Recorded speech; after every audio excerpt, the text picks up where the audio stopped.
Hi friends, Vande Bharat ட்ரெயினில் ஒரு travel. அதில் வேலை செய்கிற எல்லாருமே ஹிந்திக்காரங்க, ஹிந்தியில் தான் பேசுவாங்க. ஒரு வாட்டி என்ன ஆகி போச்சு, ஒரு சின்ன தர்க்கம் வந்து போச்சு. அவங்க நம்மக்கிட்ட ஹிந்தி கற்றுக்கங்க, ஏன் ஹிந்தி தெரியாமல் இருக்கீங்க அப்படின்னு கேட்குறான். அங்கேருந்து இங்கே நமக்காக வேலை செய்ய வந்திருக்காங்க. இங்கே ஒரு சில தமிழ் வார்த்தைகளோடு கற்றுக்கிட மாட்டாங்களாம், நாம் ஹிந்தி கற்றுக்கணுமா அப்படிங்கிறது ரொம்பவே கோவமற்ற செயலாக இருந்தது. சமீபத்தில் நிறைய பிரச்சனைகள்லாம் போயிட்டுருக்கு, நீங்கள் அறிவிங்க. நார்த் இந்தியாவில் பல இடங்கள்லையும் போகிறபோது உண்மையிலேயே அந்த ஊரில் உள்ள மக்களை சந்திக்கிற போது எங்களோட தாய்மொழியை நாங்கள் நிறைய இடங்கள் இப்போ மிஸ் பண்ணுறோம். நாங்கள் எல்லாருமே தெரியாதனமாகவே ஹிந்தி பேச ஆரம்பிச்சிட்டோம் அப்படின்னு வருத்தப்படுற பலரை நான் பார்த்துருக்கிறேன். நமக்கும் அந்த நிலைமை வந்துடக்கூடாது. ஸோ ரொம்ப கவனமாக ஜாக்கிரதையாக இருங்க.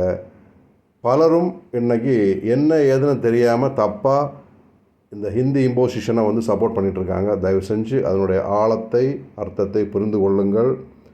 தமிழ் தமிழ் அப்படின்னு சொல்லும்போது அமிழ்துன்னு கேட்குது அப்படின்னு சொல்லி எங்கள் அப்பா ஒரு கவிதை எழுதியிருப்பார்.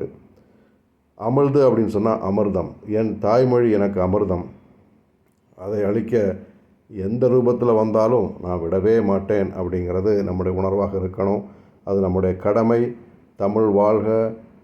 பாய். Love you all.